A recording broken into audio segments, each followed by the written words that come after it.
दोपहर की घंटी बजते ही जैसे पंख लग जाते थे। गर्मियों की हल्की धूप, कंधे पर बैग, हाथ में स्टील का खाली टिफिन और मन में बस एक ही ख्याल, घर पहुंचते ही क्या बना होगा। गली के मोड़ पर कदम अपने आप तेज हो जाते। दूर से ही अपने घर की पहचान हो जाती थी। खुले दरवाजे से आती रसोई की खुशबू, कभी तड़के का जीरा, कभी घी में सिकती रोटी, कभी दाल की भाप। वो खुशबू जैसे कहती, आ गए, हाथ धोकर बैठो। दरवाज़ा ढकेलते ही आवाज़ लगती, माँ आ गया। अंदर से वही प्यारी आवाज़, हाथ मुंह धो लो। स्टील का टिफ़िन आंगन के पास रखा जाता। ढक्कन खोलते ही हल्की सी टन टन की आवाज़, जैसे दिन भर की कहानी वही सुना रही हो। हाथ धोकर जब रसोई के दरवाजे पर खड़े होते तो लगता जैसे कोई जादुई दुनिया खुल गई हो।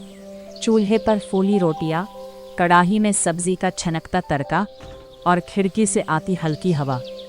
थाली लगती, गरम रोटी, दाल की कटोरी, थोड़ा सा अचार।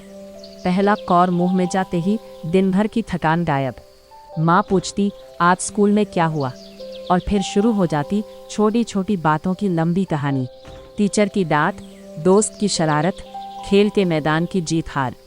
खाना खत्म होते ही आंगन में बिछी चारपाई पर लेटना।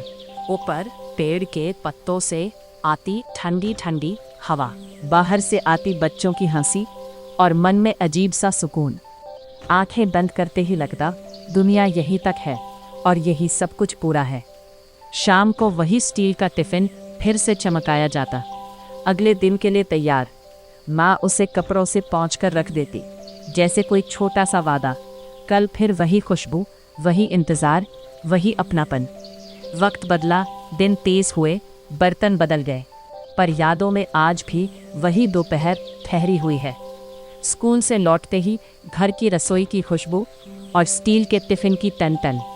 कभी कभी लगता है खुशी बड़ी चीज़ों में नहीं, रसोई की उस सौंधी खुशबू में थी, जो दरवाज़ा खुलते ही दिल को घर बना देती थी। और आज भी कहीं से जीरे का तड़का महके तो मन चुपचाप उसी दोपहर में लौट जाता है।